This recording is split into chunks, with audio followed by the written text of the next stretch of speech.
خوشی کی بات ہے کہ اس طرح کی تقریب بنائی جا رہی ہے اور اردو زبان جو ہے یا اردو صحافت جو ہے وہ ڈیزرو کرتی ہے کہ اس طرح کی جو تقریبات ہیں ان کا انعقاد کیا جائے اور یہ دیکھا جائے کہ اردو صحافت کہاں پہ کھڑی ہے، اس میں کیا کمزوریاں آ گئی ہیں اور کیا کرنا چاہیے تاکہ یہ جو اردو صحافت یہ پھلے پھولے آگے بھی بڑھے، 200 سال کیا 2000 سال مکمل کر لے، اس سے بھی آگے چلے جائے۔ تو میں یہی کہنا چاہوں گا کہ اردو زبان بجائے خود ایک فصیح و بلیغ زبان ہے، ایک شیرین زبان ہے فارسی زبان کی طرح، اور اس میں جہاں یہ کسی خاص مذہب یا کسی خاص عقیدے کی زبان نہیں ہے، یہ اس زبان کے بولنے والوں کی تعداد بہت زیادہ ہے، ہندوستان میں ہے، پاکستان میں ہے اور جنوبی ایشیا کی دوسرے ممالک میں ہے۔ اس کے علاوہ آپ یورپ چلے جائیں یا پھر ویسٹ میں چلے جائیں تو وہاں بھی اس زبان کے بولنے والے، پڑھنے والے، لکھنے والے آپ کو ملیں گے۔ لیکن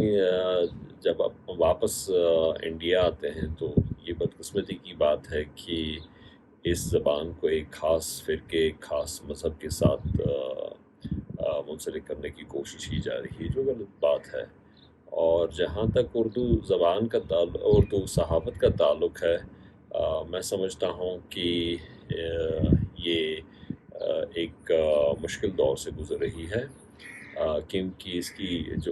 جو بنیادی وجہ یہ ہے کہ اس کے پڑھنے والوں کی تعداد وہ گھٹ رہی ہے، کیونکہ اردو زبان پڑھنے اور لکھنے والوں کی تعداد مسلسل گھٹ رہی ہے، جس کی وجہ سے اس کے جو قارئین ہیں ان کی تعداد بھی کم ہوتی جا رہی ہے، جو ایک تکلیف دہ بات ہے۔ تو لیکن جہاں تک اردو صحافت کا تعلق ہے وہ اپنی جگہ ہے، اس کی اہمیت اپنی جگہ،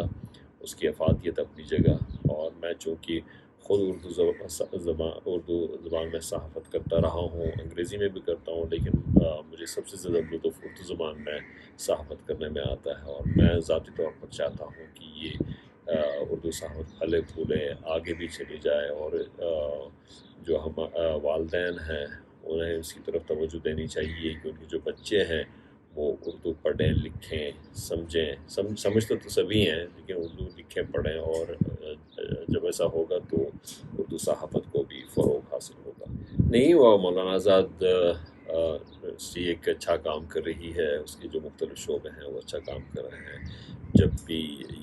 یہ خبر ملتی ہے کہ فلاں اسٹوڈنٹ نے جس کا تعلق کسی یونیورسٹی سے، اس نے اچھا کام کیا، اچھی کارکردگی کا مظاہرہ کیا تعلیمی میدان میں، دوسرے میدانوں میں، تو خوشی ہوتی ہے۔ تو اللہ کرے کہ یہ یونیورسٹی بھی اور اس سے وابستہ جو لوگ ہیں وہ بھی پھلے پھولیں، وہ بھی آگے چلے جائیں۔